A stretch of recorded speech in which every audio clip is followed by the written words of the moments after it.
You know what I mean. You know what I mean. I see you have a concert collectible that you're drinking out of. I do. It's my podcast era. The Eras Tour. Is that the one that you went to? I did not. I was not blessed Oh, to go to the you Eras didn't go. tour. I was left off that one, but you know, I'm okay with that. Even if someone offered you to go to a Taylor Swift concert, saying I'll cover your ticket, is that a concert you go to? I think that's the true measure of how we should discuss music with each other. It's would you go see that act for free? I think that's a good measure. It's like a $200-$300 ticket. But you just asked Caitlin to get you the Well, collector's hold pass, on. huh? Yeah, but that's not the value of music. Like I get what you're saying, but that's not. Now it just sounds like you're capitalizing on a good deal, which is weird to say because it's like, no, do you want to go see this concert? Well, I'd be a fool not to, like $300 value. This isn't a game show. We're not looking for the MSRP of this ticket. I'm just wondering, would you enjoy a free concert of Taylor Swift? I probably would for about an hour. You know, like, and then it would be like, That's well, you know what? Maybe not. Well, it depends. Probably at that, I saw a lot of videos of all of the crazy screaming, proximity screaming, which I probably couldn't handle. I would enjoy in a vacuum. I would probably enjoy, seeing her perform for a little while, and then after an hour, it'd be like, okay, I don't know all these songs. I would know barely any of them. I get the gist. It's okay. solid, you know. So you definitely go to the concert, but you'd also definitely leave the concert. I'd be Is what okay you're leaving. saying. Yes, yeah, yeah. Matt's like, I'm going to the concert, but I'm beating the traffic. Like, no Mm-hmm. question about Yeah. it. I am getting out of that arena parking, smooth sailing, where the attendants aren't even at the exits yet, and the police Mm-hmm. aren't exactly like out of their cars because they're like, wait, why is someone leaving? Okay, Yep. that's fair. No bad blood. That's fair. Just a regular summer, not a cruel Do summer. you No tell bad someone? intentions. Do you mention to people that? Okay, let me ask you this: do you mention to people that you went to the concert? Oh, I think so. It just carries too much social currency. It's- However, however, do you also mention? Now, to my knowledge, her concerts are like 3 hours long. yeah. See, Do you mention that you left 2 hours early? Yeah, I went to Taylor Swift. I do not. But I got, I would never. I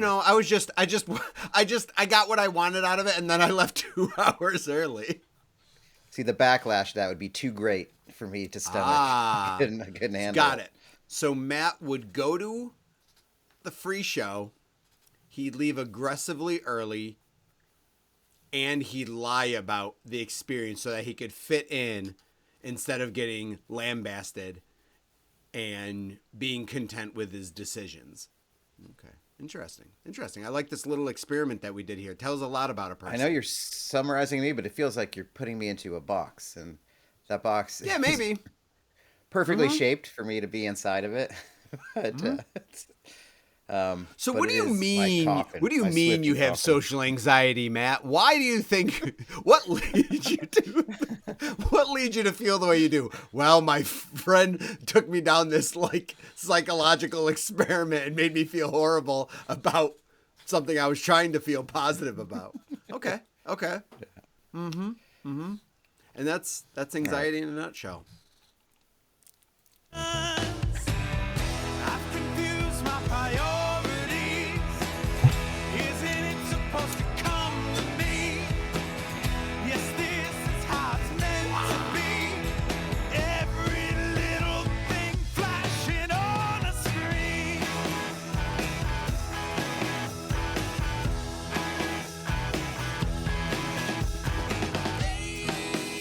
Age of convenience. My daddy worked hard for this. I was playing guitar like the lead guitarist of Zack Attack.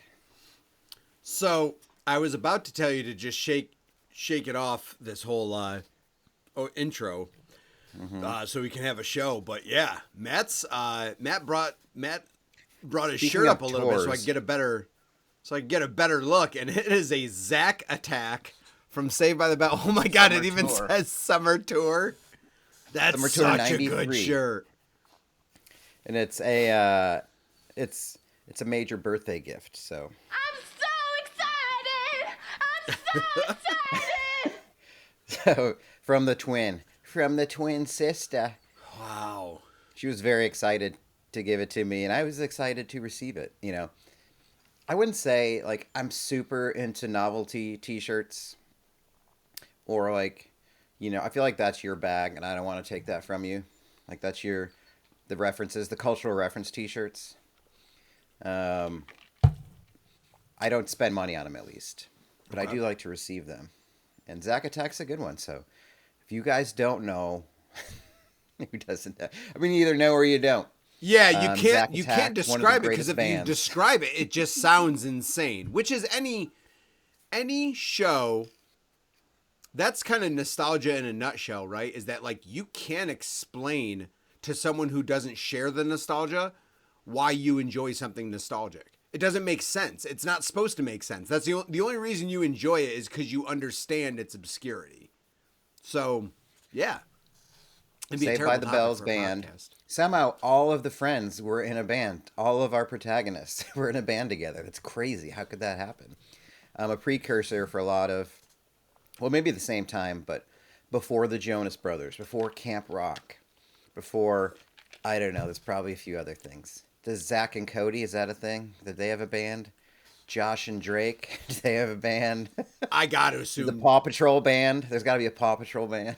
So remember, the best is though is that in the 90s, you could just have an episode about it and never speak to those talents or like situations ever again. No one fucking cared. It was like, hey, remember that episode of Full House where suddenly Stephanie is in a band playing bass and singing I Saw the Sign by Ace of Base, and she, like, her and her friends are dumpster fire instrument players, yet they get to go to the Smash Club and play. Like, none of it has to make sense. It's just at some Smash point, Club. Oh yeah. are you a 90s children family sitcom if someone's not playing in a band in one episode and then never speaks of the talents ever again? That's the important part. Is you have to not, it can't be continuous. It just has to be one off.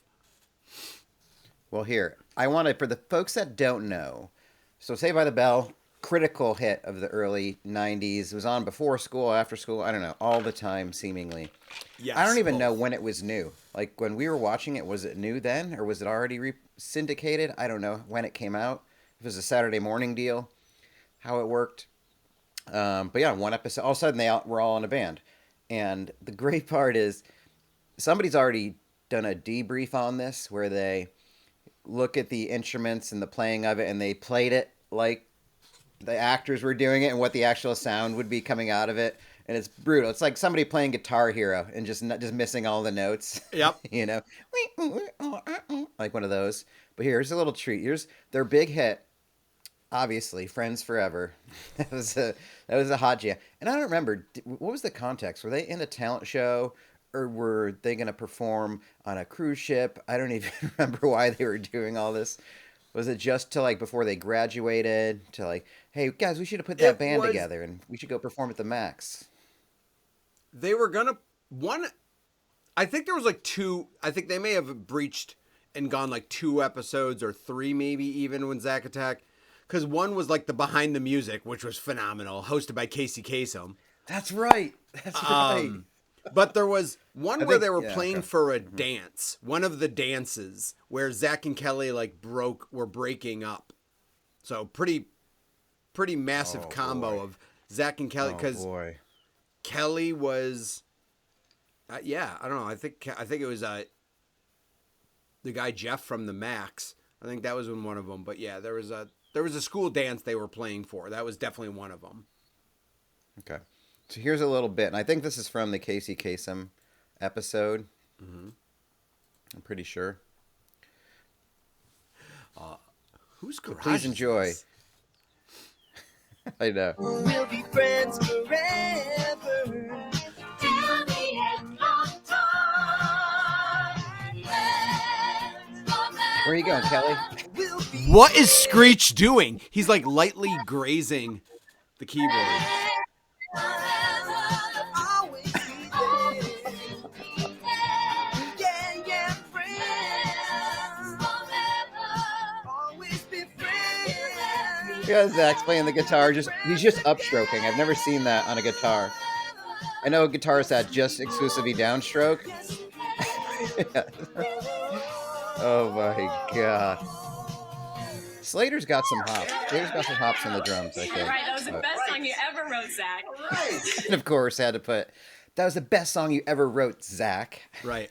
Wow. What were the bad ones? What were the lesser songs? Yeah, I think it was a bold choice by the director to put Dustin Diamond, may he rest in peace, on the keyboard when Dustin Diamond clearly had never seen a piano actually played by a human being, judging by the animations he was doing. I wonder if, like, musicians, like the way we get livid about video game controllers in movies and shows, like musicians just must lose their Has to shit be, right? seeing that played. And I love that they tried to minimize the damage with Kelly Kapowski because they didn't even give her an instrument, not even a tambourine. They just like, hey, just get out there and be hot. That's what you're here for. That's what everybody knows. Hey, take a walk back to the, make sure you interact with all the other bandmates. Wear those tight, stretchy pants. That's what you're here for, Kelly. Feather that hair. Yeah, it was bold because it's like an outro. The entire song is like the repeat of a chorus as an outro. The whole song. You start at an outro, which is a bold choice. No verses, no bridge. It's just That's so funny. a chorus. The whole thing is just the end of a song as the radio is fading it out. That's the entire song. Like it comes in and it's out. Yeah, I would say musicians have to be bothered by that, or at least find joy because it's so terrible. But don't you also feel like you had mentioned Zach only doing tiny upstrokes, a very, very weird default choice. We said Screech is lightly grazing, not even pressing keys, just kind of a weird pattern of dangling his fingers above the keys. I couldn't really get a good fix on Lisa. I'm guessing it was so bad, and that's why the camera didn't really focus on her much. It only went like chest up on the bass. But I feel that I could have picked up and fake played, other than the drums, I could have picked up and fake played all of those instruments better in 10 seconds than any of those actors did. And so, again, like the video game thing, it's, are you in on it? Are you in on the joke that this looks so completely nonsensical? Or are you like, that was the best thing we got. We did 37 takes and that was the best one. I don't think there was irony. Like, something strikes me about a lot of the 80s and early 90s where everything had to be so cool, but everybody thought they were so cool. I don't sense a lot of irony in many movies at all, unless it was like a Mel Brooks movie, like 100% designed to be that way. I don't think there was like campiness for campy's sake in a lot of this stuff. I think people genuinely thought if they were in Hollywood, there wasn't the internet. Like, there wasn't meme culture. There wasn't anybody to make fun of you as much as there should have been, at least to your face. So everybody existed in this world of being amazing. True. So, like, other than the radio and TV, or I guess, was it magazines? Like, how were we finding out about good and bad shows and good and bad movies? Where were those reviews coming from? Was it Newspapers? Was it newspapers? I'm trying to Entertainment Weekly. Like, all that. So it was syndicated. So it was like, print. Articles. It was print. Yeah. So, right. Is it like, okay, well, if you just read a couple of those and just go off, yeah, you're just in your own world and you're like, this, I guess this is what cool is, and we'll just do this. Like, is that what like directors and producers were doing too? Is they were just going like, I guess this is cool, we'll just do this. And also, the Nickelodeon Kids' Choice Awards is where it's at. That's how you find out what's really Oh, cool. for sure. You know, For sure. That's the barometer. Let's see. I wonder if there's. Let's see. Just for the sake of it, Kids' Choice Awards, 1990. Let's see who are some winners in that. Performers. Wait, how do they break this down? I don't know. Okay. Favorite movies. Yeah. Oh my gosh. The nominations were Look Who's Talking, Back to the Future 2, and Batman. Guess who won? Wait, what were the nominations again? Look Who's Talking, Back Yeah. to the Future Part 2, and Batman. For best movie? Favorite movie. Not Favorite best. movie? Right, favorite movie? Okay. I'm All these gonna are- hope These it's are Back to the anything. Future too, but I have a feeling It it's not. certainly is Look Who's Talking. My God. Now, hold on. I will say this. Dave- As a kid and as an adult, I do enjoy Look Who's Talking. Yeah. I am not going to crap on that, but that's amazing. I get it. If you're a kid, it's funny when little babies talk. Right. It's better than Batman, which is terrifying when you're 7 years old. You don't get it at all. Yeah, not especially to mention, like original Batman. Original Batman, I'm not surprised kids aren't really digging that. Favorite movie actor: Michael J. Fox, Chevy Chase from Christmas Vacation, or Eddie Murphy from Harlem Nights. Michael J. Fox. It is Michael J. Fox. All right, good. And Growing favorite movie Pains actor might have still goes been to around. Leah Thompson. Growing Pains. Ooh, 1990. No, it probably is over. Favorite by then, huh? TV actor: Kirk Cameron, Fred Savage, or Johnny Depp. Oh man, it's definitely not Johnny Depp for Kids' Choice Awards. So Fred Savage or Kirk Cameron. Oh wow. Or that's Growing Pains. I'm on Family Ties for Michael J. Fox. So Growing Pains or Wonder Years. What were kids watching more? I'm gonna go Fred Savage. Kirk Cameron, all-time high. Brutal. Jesus is on a roll. Yeah, until Jesus accepted him, as his Lord and Savior. Here's one that holds up. Wow, what a choice. Favorite TV show: Cosby Show, Doogie Howser, or Married with Children. Oh, Married with Children is on there. How is this a Kids' Choice Award? Right? What? Who's letting their kids watch this? I got Doogie Howser. The Cosby Show. Wah, wah. Oh no. Oh no. That should be like the Heisman, like Reggie Bush's Heisman. Like we should probably pull Bill Cosby's Teen Choice Awards or Kids Choice Awards. Favorite male musician group: NKOTB, Bobby Brown, or Bon Jovi. Interesting. So a band versus a boy band versus a boy from a boy band, but has now gone solo. That's 1990. Wow, what a nutshell. I got to go NKOTB. It is. New Kids on the Block. Also had the favorite song with Hangin' Tough. Just beating out Milli Vanilli's Girl You Know It's True. the great lip sync classic. Wow. I won't even give you the nominations. Who do you think were the favorite male athlete and favorite female athlete of 1990? 1990? I'm going to shoot my shot. Bo Jackson? He's on the final three, didn't win. MJ. Okay. MJ. And that's before he started winning his titles. That's why I went Bo. That's why I went Bo. And it was the year that Bo had been in both the MLB All-Star Game as well as the Pro Bowl. So I shot my shot. Female's tougher because I can't place a year with this per se. I mean, especially early 90s, late 80s. Okay. I mean, big. See, it's tough because female. back then it's are you focusing on Olympians? I'll Olympians say probably yes. I'll say yes because Carrie there's Shrug? no Carrie Shrug? leagues really. Whatever her name was. No, too early. That was 96. Christy Yamaguchi. That might have been a couple years too early too. I think she was 92. Okay. Boy, Matt, really shooting down Probably my really 35 coming on years the ago. heels of 88. Really still existing 2 years later. A summer Olympian. Would have been on the cover of many Sports Illustrated for Kids magazines, probably. 88. I'm assuming she won some medals in 88 in LA. Was that LA? No. I thought 84 was LA. Right. Or no, 80. Yeah. 84. Hold on.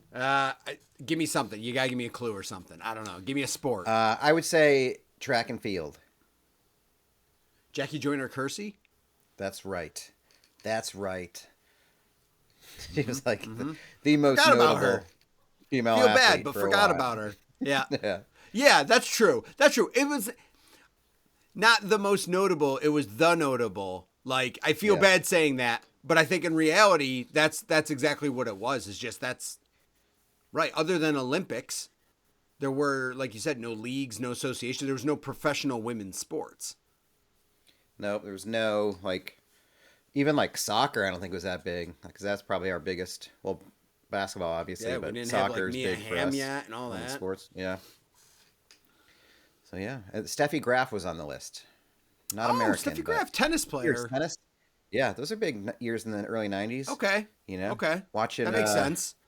Wimbledon on a Sunday morning, and then Baywatch comes on right after, and it's like, it was already on. It was just on already. I was watching tennis. I'm sorry, Yeah, I was watching tennis. And then this was on. I was watching in support of women's rights, and then, Mom, I lost the remote. Where'd it go? Yeah. No.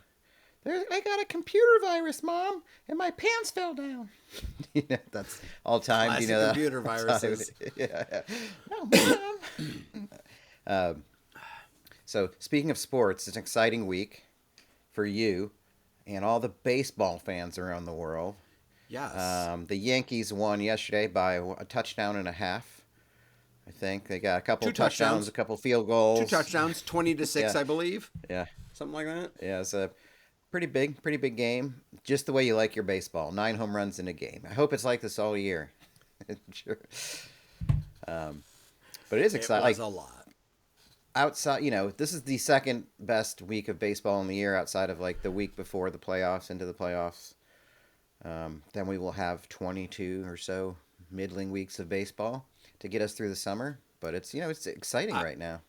I'm really jealous of the fans that got to go to that game. Because what happened is that they got to go to Yankee Stadium, more so than opening day. Yesterday, Yankee Stadium, a day game.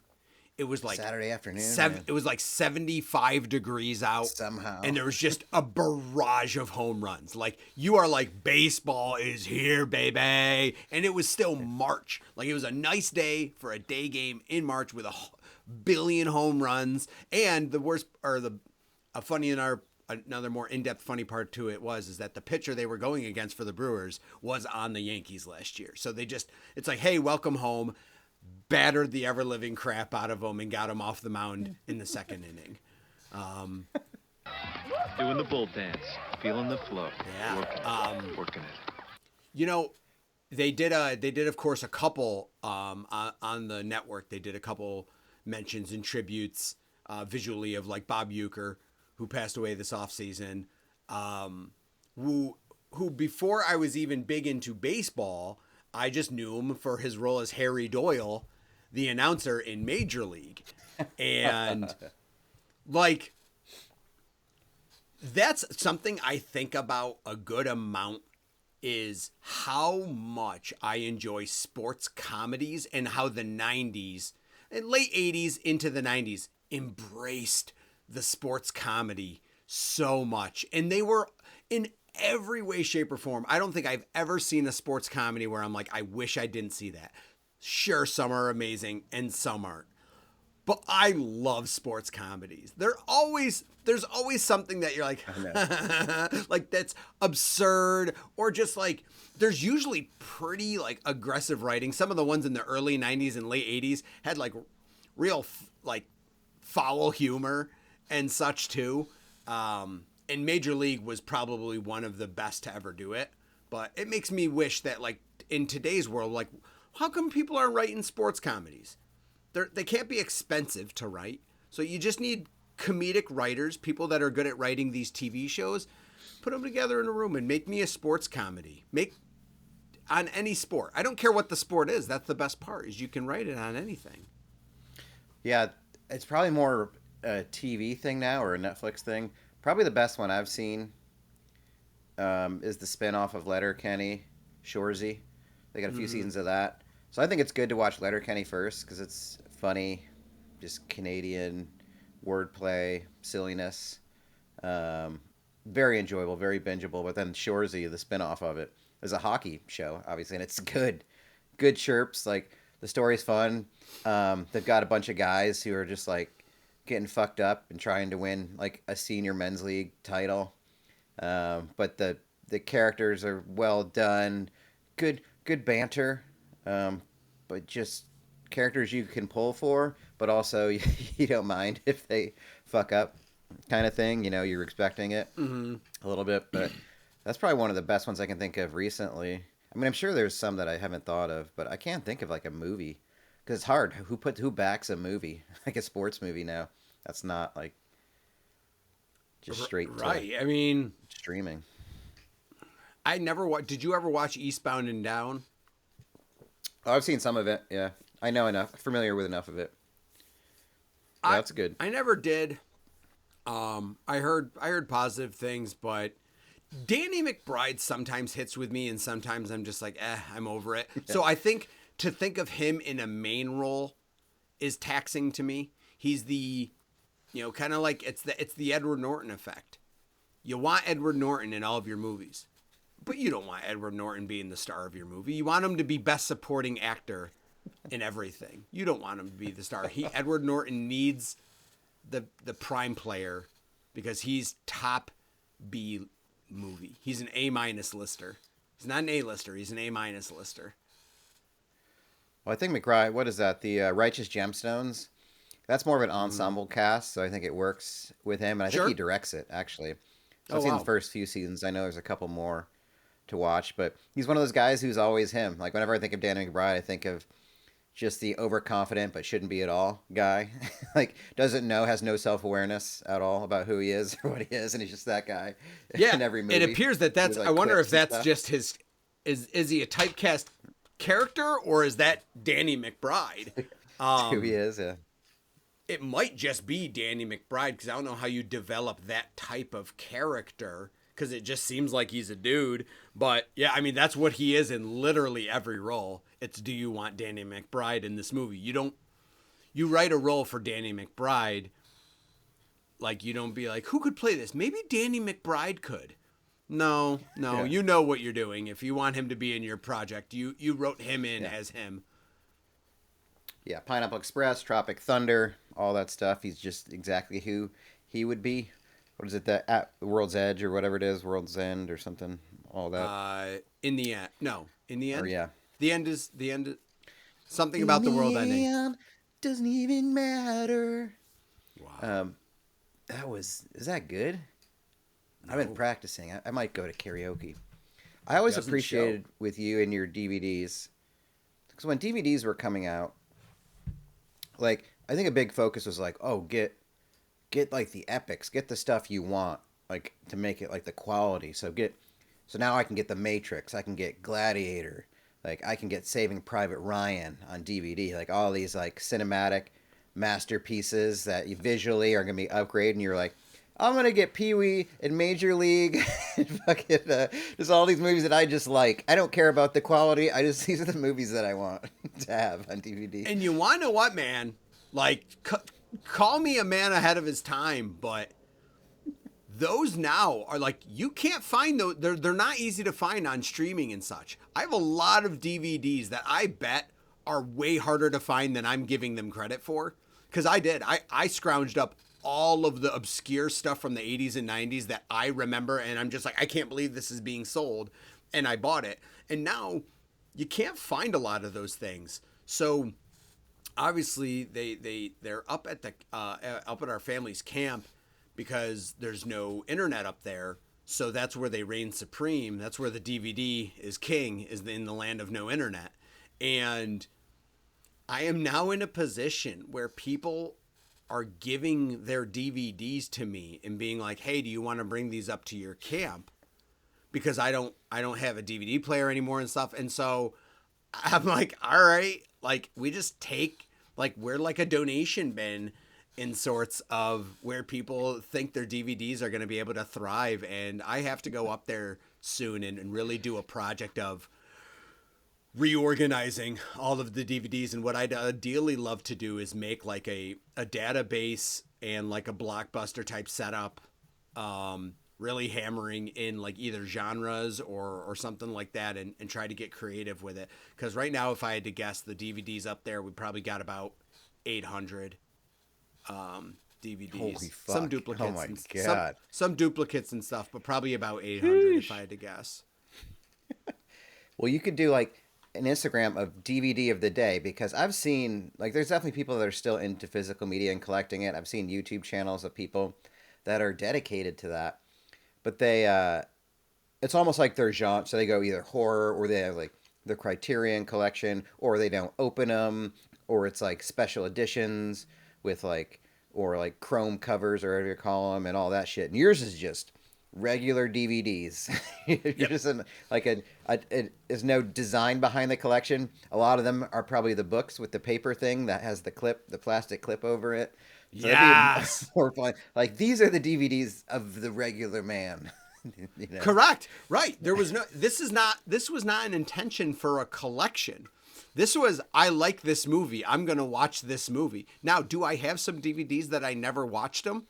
Yeah, it was unintentional, but DVDs, I really started capitalizing in the late DVD, the early Blu-ray era, where DVDs, of course, are still being pushed out and are still really kind of the precedence, but like anything was getting printed on DVDs because companies also started just hammering them out because it was cheap. So like it was almost like getting some revenue out of stuff they probably didn't think they could get revenue out of anymore.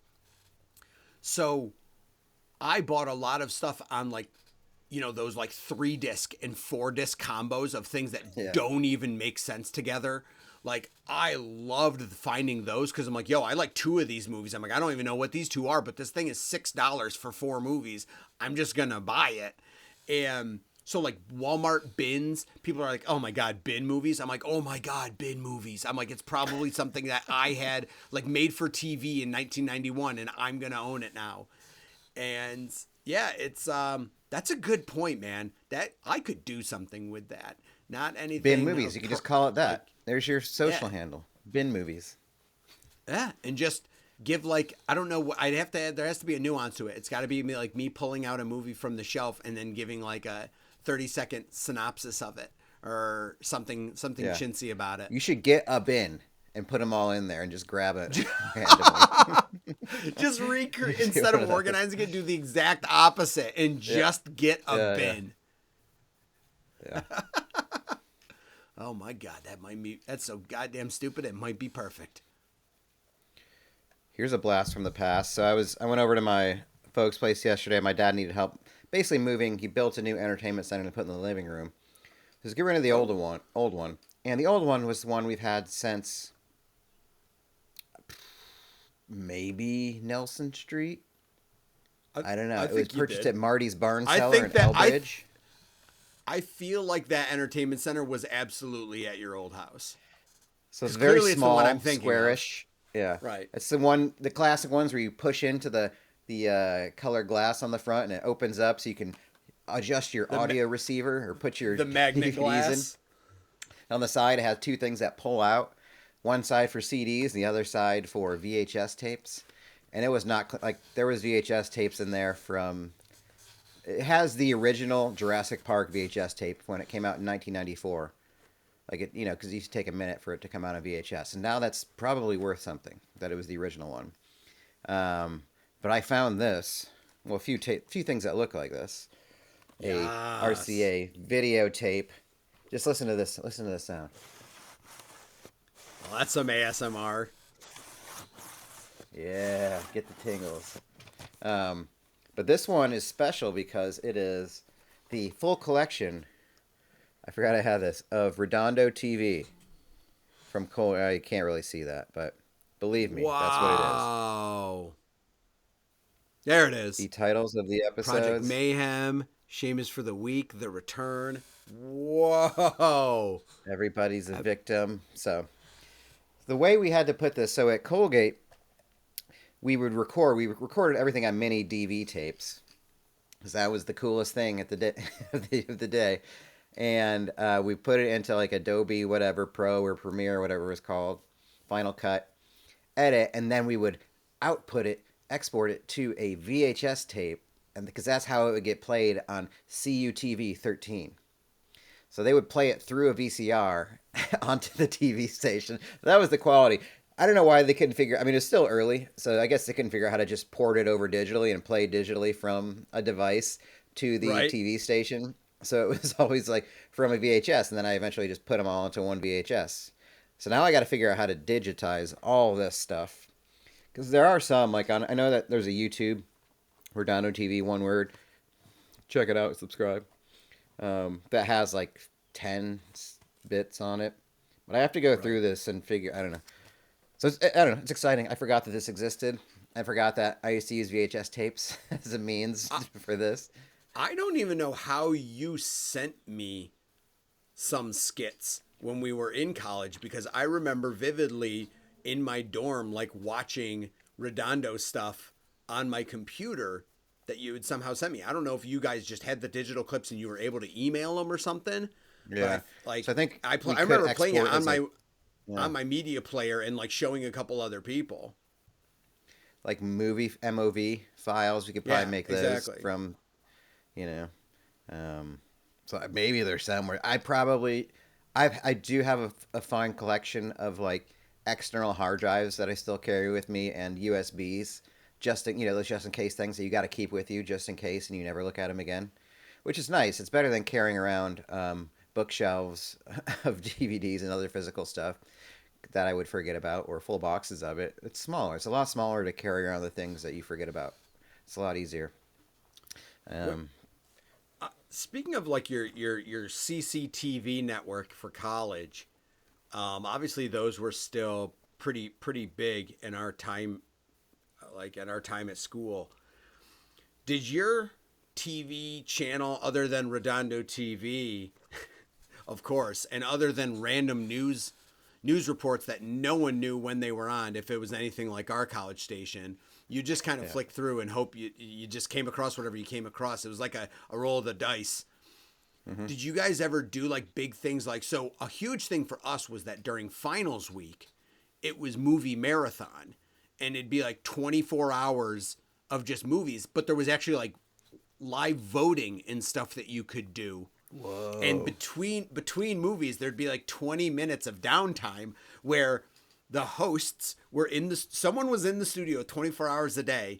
So there'd be like host on screen taking in live phone calls from the campus and taking votes for what the next movie was going to be. Dude, one time me and a couple other total chodes, friends of mine, like called up and were like harassing them and like screaming into the phone, and they're playing these calls live as they're on TV. So talk about enticing jack-offs like me at 18 to like call in and scream and so bad. But did you guys do anything? Live TV, did you guys have anything cool about your station? Yeah, so most of it. So there was a few shows. There was like Booty Call, which my buddy Tozer hosted. So it was basically like a Loveline call-in show, which is just, you're never gonna get half the calls. Were just trying to be upsetting, essentially. Yeah. And I can't even think of like the worst of the worst calls. Or somebody would say something like, always like, I don't have, like, it's weird because I'm only like 20 years old, but I can't get my dick hard because it's probably too small. My name is Tim Shepard. You say like whatever, like throw somebody say into the bus. Their friend's name or somebody something. else. Yeah. And then we'd have like, so we broadcasted the like basketball, hockey. So I did the, I think I mentioned, I did the intermission reports for like the hockey games. So whatever, like some on-campus games. Then there was a couple other original shows, but for the most part, it only did show movies. It wasn't showing like one of the student shows. So they would show, and it was like movies that were just out of the theater. So probably like right when Same. a video was arriving at Blockbuster, we would get it on CUTV. That's how I saw K-Pax for the first time. I remember where I was and when I saw it.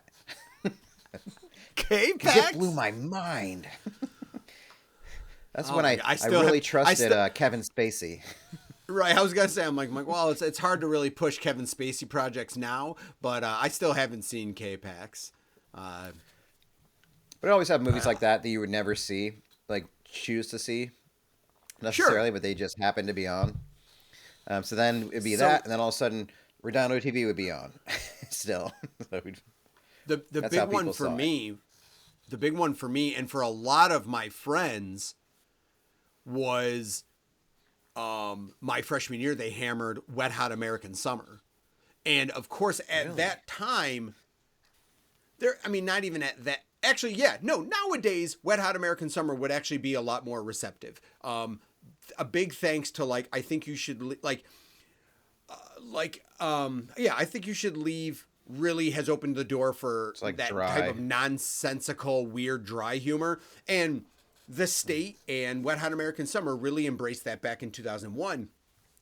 But a lot of people didn't get the humor. But that was on our campus station. I remember seeing that and being, of course, my brother being huge into The State and us having a tape of The State. I'm like, holy crap. I'm like, that's a lot of these people are in this movie. And so it was the same type of nonsensical humor. But it was also weird because it was a combination of the guy that plays Niles from David Hyde Pierce. Is that right? Niles from Frasier. He was in it. So I'm like, oh, that's a guy from Frasier. That's weird that he's in this. Bradley Cooper was no one at the time, and he's in it. H. John Benjamin, Christopher Maloney. These people were either Amy Poehler wasn't on yet. SNL yet. Yeah, Amy Poehler. Yeah, she was only from Upright Citizens Brigade, the old when they had like a TV show for one season before it got shut down. Paul Rudd. Paul Rudd was in it, right?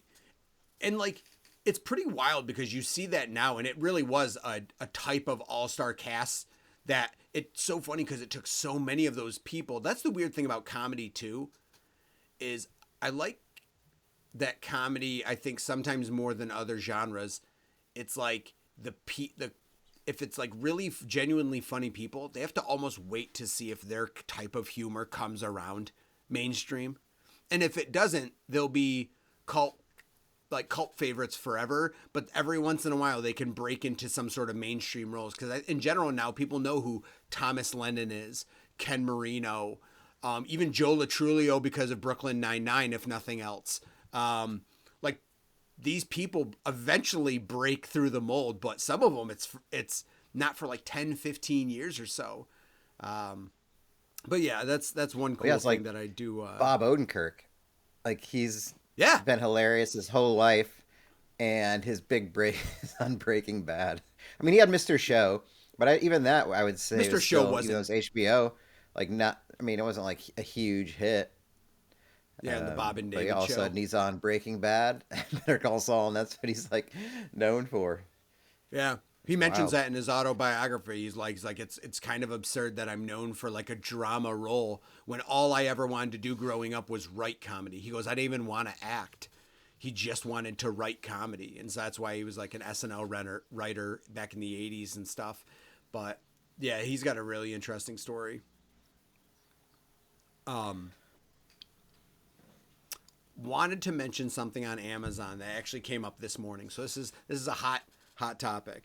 But you ever go on to Amazon and just look at some of the products and stuff, and if you really want, anytime certainly if it's a physical product, if you ever want some hilarity, you ever notice that the product will have, of course, the main image of the product, but there's multiple images and stuff.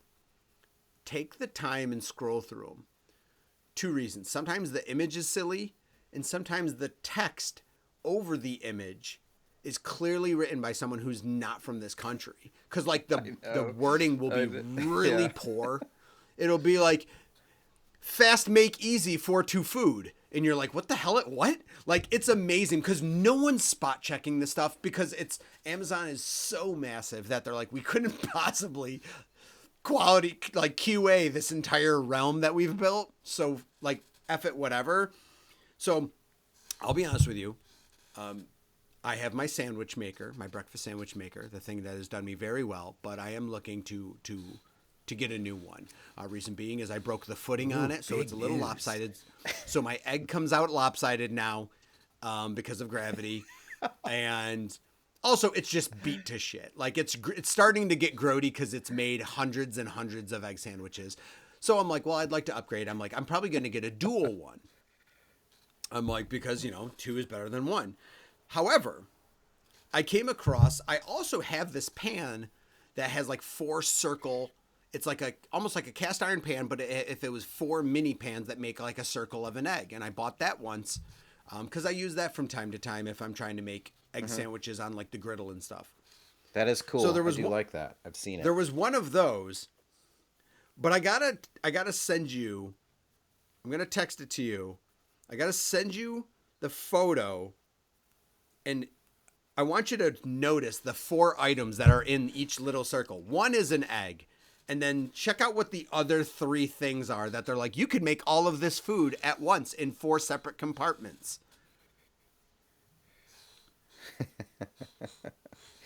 So All zoom right. in. Don't be shy, and just Here, tell maybe the we people can. what you see. I'm gonna share this to the. I'm gonna pull it up and send it to my mouse Okay. so we can pull it up on the pod. Okay. But yeah, you're right. So it's one of those empty subject. Yeah, it's okay. It says 4-cup egg frying pan. I guess I could have just looked it up on Amazon and pulled it Here up. we go. I'm showing the. So it's There you go. an Okay. egg. Then we have bacon. And it appears Sure. we have a very small, a rolled up piece of bacon. The way you cook it, you know. correct, like almost like a sushi roll tipped on its side. Then it appears Yep. we have a hot dog. Are those sliced up? It's like a slice. It's like if you sliced a hot dog in half, but then sliced it in half the long way. There's like 4 carrot stick like things. Yeah, there we go. I think So it like is. 4. Yeah, Hot so dog- a hot dog. bowl. And then what goes better with a bacon, egg, and hot dog than 2 shrimp? And I or would a almost say crayfish? the way those look, I would almost say those are that- prawns. It's just I want to call them Prawns. prawns, not shrimp. Yeah. Okay. Even though they got their full whisker, they're not deveined at all. They're just It is It like is you fucking- caught those out of the water and placed them gingerly in your egg frying pan. So, like, who cooks What is- who cooks shrimp this way? Tell me. Right. Leave a comment. but also What do you like have for dinner? Hot dogs and prawns. hot, that chopped up hot dog. Who cuts hot dogs that way? What's the point? Why are we The doing long that? way. Yeah, Yeah. the long way. So that was confusing. Can I get and then Can I get there's- a hot dog? Julian. Hot dogs, Julian. Yeah. I'm gonna send you another one on the same product, and tell me what you find interesting about this photo of the same Right. product. Okay. Wow. All right. I'll pull it up again just because it's Okay. worth it. So, folks, I think I it know where tells you're you going to be going with this one. you can also make sandwiches, and just like any classic sandwich, it involves what An appears egg to sandwich. be That's how you make an egg sandwich. right. So I don't know if it's the bread has like cheese burnt onto the top of. So Is what that we have is supposed a to be French bottom. toast? We have a bottom slice of bread. It said so. First off, the bottom is labeled sandwiches, so it is absolutely meaning to be a sandwich. So then it's a bottom slice of bread, and then on top of the bottom slice of bread, I would say is either ham or turkey bacon, maybe. Then of course you Maybe have Canadian whatever, bacon. maybe Canadian bacon. Yeah, we'll go with that. A. So, and of course, the sandwich has the other. It's not open face, so it has the top of the sandwich on top of it. Now, on top of the top piece of bread, it appears that maybe there's some like torched, like browned melted cheese, almost like it was under a broiler, like it's at the top of a fancy French onion crock of burnt cheese. And then on top of that, a sunny side egg. So it goes bread, take this sandwich down. bread. Yeah. It goes bread, meat, bread, egg, and it's like sandwiches, like classic American sandwiches where the egg sits on top of the sandwich. The top is an open-faced fried egg sandwich. Right, it's literally trying to be as aggressively messy as Imagine possible. getting your fingers in that. Nom nom nom nom. Yummy, yummy. So Nothing like licking yolk off your fingers. I don't know if AI is making these, and that's what makes me wonder if these are AI images or if it's someone who just doesn't like. They get the most clueless person on It probably food. is AI. It's the most clueless person on food. They're like, Jimmy, do you eat food? And they're like, no, I only do have a liquid diet. They're like, well, here, put together a sandwich. And they're like, and they give him all the ingredients. They're like, Jimmy, just put together this sandwich. And he's like, all right. And takes his best guess, takes a photo and sends it in. They're like, well, we left him too much time. We didn't even spot check. We gotta roll it out. It's gotta post. So, God, yolk. Yolk's the only liquid you can apply saliva to. Try to lick it off your fingers and it just dries up. I don't understand how it works. Get yolk on your finger and just try to lick it off and somehow it hardens. It just dries onto it. It's like, that's the opposite of what I wanted. I don't understand how this works. What's happening? Some weird epoxy combination where saliva hardens it. Yeah. What chemical is in this chicken embryo? I hate it. Yolk isn't even like, yolk is weird though. It's like, I love eggs, but I also don't want like a wicked runny yolk. A yolk by itself is kind of gross. Like, I don't even know that I enjoy the taste of it by itself, but I want the taste amongst other tastes. So, I do. Yeah, I like dipping my bagel or muffin into it with the rest of the sandwich. That's a tasty variety. I wanted to. Well, I have an Amazon gift card. Okay. I got for my birthday. Not a big deal. And I'm trying to think what to spend it on if I wanted to do something functional or ridiculous. So you're doing something functional. I have a couple of functional items I could use in my life, like maybe a new, like, trimmer or whatever, one of those. I've had mine for a few years, so just maybe upgrade that. I was thinking maybe getting a walking pad for the house, just if I'm just watching something, just move around while I'm, or maybe some resistant bands, just to maybe have for the office, just so if I'm at my stand-up desk and just been there for a minute, just get some reps in, just move. Or I was thinking about buying a box of sports trading cards because I haven't done a break like forever. And recently, also for my birthday, my sister got me this, a Topps Series 1 2025 baseball card pack. And she was like, oh, they have a card shop at the mall. And she's like, I'm trying to find hockey cards, but I couldn't, so I just got these. And I was like, that's cool. Let's just open them. And I really liked it. This had 40 cards in it, which is very unusual. So I don't know how much they go for, like maybe $3-5 or something like that. But I don't follow baseball. I know some of the players. But it's cool because, like, you get through the first 30 cards, and the last 10 I could tell were a little different. Because they either had, like, some kind of, like, thing, it's a thing, whether it's a foil or a different color or a different version, and all it makes me go, it triggers that part of my brain that's like, oh, these are, I want this feeling, I want to chase this, I want to chase the chase. That's all I want to do is like chase some kind of like gnarly card and just get into it. So I have I pulled out 2 sets of 3, so I'm going to show you these cards, and I want you to guess which of the 3 has the highest value. Okay. Ooh, so I try to and I'm gonna these would be the value if it was PSA 10. And I'll tell you what that value would be. And PSA, I think I forgot what it stands for, but it's a service that grades cards, I think, on their symmetry, like what kind of shape they're in, probably their rarity, all that stuff, and the best you can get on there is a 10. Professional sports authenticator. Okay, all right. So, good for them. I would never do that, but I would give you what these. I'll just pretend I can say they are. Nobody will know. I can just say they're PSA 10s. But I'll give you the value. I think the value without being graded is usually like 10% of that. These are definitely more than just zeros. So I've got. So you might know these players. Even some of them I knew. So here's card number 1. So which of these 3 has the highest value? So it's Jackson Chourio of the Milwaukee Brewers. So what's cool about this card is it's in the style of a vintage Topps card. So these aren't. So actually, I'll show you a regular one because you're probably familiar with the regular, or this is like a regular. It's just got the white border. This is actually a rookie card that I'm not.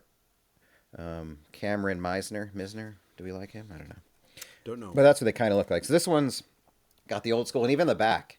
The back has that like the stats, and it's got like the yellow. Ah, yes. That's cool. An old school Topps card.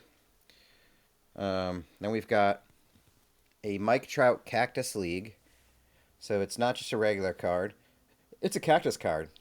But, he's a big name. He's a big name in baseball. There's no stats. It's just kind of about him as a player or where they play their Cactus League games. And then we've got this Chris Sale, who's a notable pitcher. And this is like, they call this the Team Colors version. It does have his stats, but it's just a different version. So this regular card would have the white border. This has the Team Colors. So we've got Chris Sale. We've got vintage Jackson Chourio. And we've got Mike Trout, Cactus League. What do you think? What do you think would be the highest value if they were perfect cards? Right now, today, highest value today. I looked them up this morning. That's what's so fun. It's so random. Like, I've heard of these players, but it's not about just the player, right? It's about like how rare is this card? And I only know. So listen, if the Yankees weren't playing the Brewers to start this year off, I would have no idea who Jackson Chourio is, and I'm fairly sure. I actually don't either. So yeah. Oh, it says he's a rookie. Yeah, it says rookie. Yeah. All-star rookie. Okay. Ooh, I hope he blows up. So I'm gonna say out of all of that, okay. I'm gonna shoot my shot and just say Trout. So the Trout, if it was graded, a PSA 10 would be $36. Okay. The Jackson Chourio would be $37, and the Chris Sale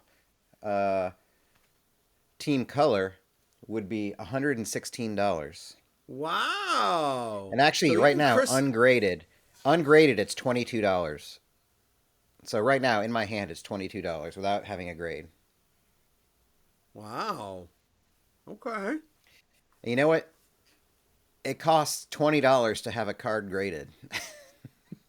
So seems like it would never be worth it unless you had one that was worth hundreds to thousands of dollars. Really, I guess. But yeah, I don't know what I'm going to do with it. Maybe I should get a sleeve for it. So do one more set. Get it graded. Let's get it graded for $20. Now, what is it? What is like a 9 or what is? What if it's not a 9? That's what I'm saying. Like, so so a 9. I think 10s are very hard to achieve. Yeah, a 9 would be like 2/3 of that. I think is what I saw. So instead of 116, it'd probably be like 80 something. But then, what if it's graded a 7 and is it 50? Then is that still worth it to spend the $20 to grade it and hold on to it? Maybe, I don't know. I'm just getting into it. All right. This is one of those things that I can't wait to obsess over. I'd like to. All right. Well, I think we should. I want to grade that. Let's grade that Chris Sale card. I will split the grading cost with you. I will invest in the Chris Sale team's color card. Grade Chris Sale. The graded Chris Sale. I'll invest I can be the financial backer or a partner in the Chris Sale card with you. I would. It'd be Isn't that funny to how get one that's investing goes? only worth $1 just to get it graded anyway, like a PSA 10 that now makes it worth $5, and I had to spend $20 to do it to get it graded. I understand the really risks. care. That's the risks of investments. I understand the risks. A couple of some future stars. Yoshinobu Yamamoto of the Dodgers. Oh, Yamamoto. Okay. Yeah. Now we're And talking. another guy they blew the money for, and Evan Carter of the Texas Rangers. Mm-hmm. And those are both about 30, mid-30s if they're graded. And here's one that'll might upset you. The team cards, they have those, and I've got the Houston Astros team card. I don't like that. And Let's also see. in that pack was the New York Yankees team card. And I gave it to my sister as like a reverse birthday present. I was like, you can pick one card out of this to have since you bought this deck, and I don't really know anything about baseball cards. So she chose the There you go. Yankees team card, which, if graded, would be $35, 10, and the Houston Astros, if it was graded a PSA 10, would be worth $42. Wow. Just wanted to really Wow. put a bee in your bonnet on that one. Super producer Steve can really take you down that rabbit hole if you want. Super producer Steve is a card guy. Okay. Yeah. Well, it does make me want to get into. I'm more into hockey cards, or I would be because I'm a hockey guy. But I don't know that they would have the value. But I think I might buy a box because I mean it's just like anything else. Like if there's a market for it, like if I get like a Macklin Celebrini rookie from San Jose Sharks or something, it would be worth something. Or if I got like right. maybe there's like a Connor McDavid piece of his jersey card. I don't know. Do those exist? Those kinds of cards? I think so. That's where the hobby is. We call it a hobby. That's what we call it in the card game. Now that I'm one pack in, like We call it that. Yes, we do. Yeah. Actually, a couple weeks ago, I did like a Google hang with a friend, one of my friends from Texas, and we've been into. I had mentioned it before, like the Pokemon trading card, like tabletop card game, and it's like you just open digital packs. And we had about a 2-hour session of trading. You could trade on there, and it was like one of my favorite things that I've ever done.